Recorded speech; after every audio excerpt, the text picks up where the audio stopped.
स्वामी प्रसाद मौर्य पर हमला करने वाला आरोपी जेल से बाहर आ गया है और जेल से बाहर आने के बाद साफ शब्दों में उन्होंने फिर से दोबारा खुली चुनौती दी है कि अगर स्वामी प्रसाद मौर्य बोलते पकड़े गए या चुनौती देते पकड़े गए या गलत बात बोलते पकड़े गए तो मैं उनको छोड़ने वाला नहीं हूँ। ये हमलावरों की चुनौती है, धमकी है, चेतावनी है स्वामी प्रसाद मौर्य के लिए। आखिर क्यों ऐसा हुआ या ऐसा वो क्यों कह रहा है जेल जाने के बावजूद, मार खाने के बावजूद? आइए पूरा विवाद समझ लिए दर्शकों।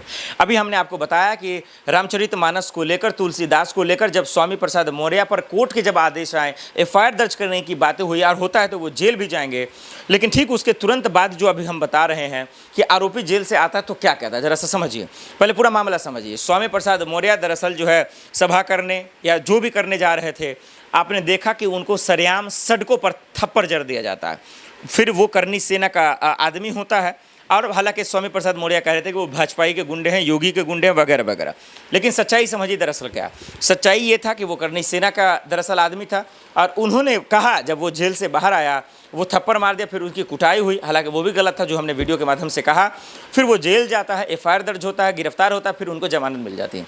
बाहर आने के बाद वो कहता है कि दरअसल हमने मारा इसलिए क्योंकि हमारे धर्म के खिलाफ वो बोल रहा था, हमारे आस्था को ठेस पहुँचा रहा था, जो कि कहीं से भी ठीक नहीं था।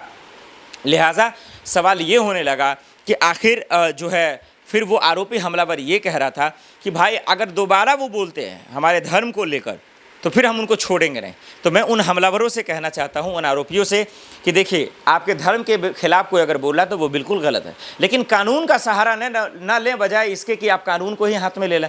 कानून का सहारा लीजिए, थाने में जाइए, एफआईआर दर्ज करवा दीजिए और उनके खिलाफ एक्शन की ये तैयारी है। जो धर्म का काम, जो धर्म के ठेकेदार हैं उनको करने दें, आप कानून में हाथ में ना लाएं। ये लोग दरअसल जो भी हों, चाहे स्वामी प्रसाद मौर्य हो या कोई धर्म के ठेकेदार हो या कोई भी नेता जो धर्म आस्था से खिलवाड़ करते हैं, वो लोग पैसे लेकर जहर फैलाने का काम करते हैं। आप उनके चाल में क्यों फंसते हैं? अभी तो जेल में रहकर आपके पास परिवार होगा, माँ होंगे, आपके पास पिता होंगे, भाई होगा, बहन होंगे, जिनको आपकी ज़रूरत है। परिवार में आप जैसे लोगों की ज़रूरत है। जाइए कमाइए रोजी रोटी और अपने परिवार को देखिए। कहाँ फंस गए आप इन गुंडों के चक्कर में, इन जहरीले नेताओं के चक्कर में?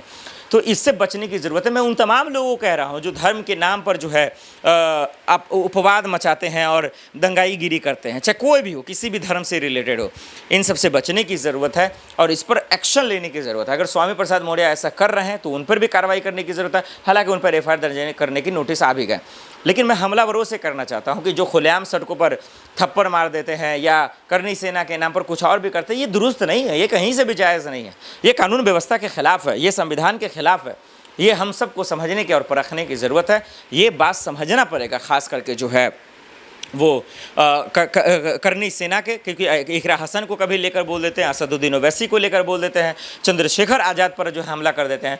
ये योगी पुलिस की भी जिम्मेदारी है, योगी प्रशासन की जिम्मेदारी है, सीएम योगी की जिम्मेदारी है कि जो लोग ऐसे घटना को अंजाम देते हैं उन पर एक्शन लेना चाहिए और इससे बचने की हम सबको ज़रूरत है, क्योंकि हम आप ये तमाशा बेहतर तरीके से देख रहे हैं कि आखिर ये हो क्या रहा है।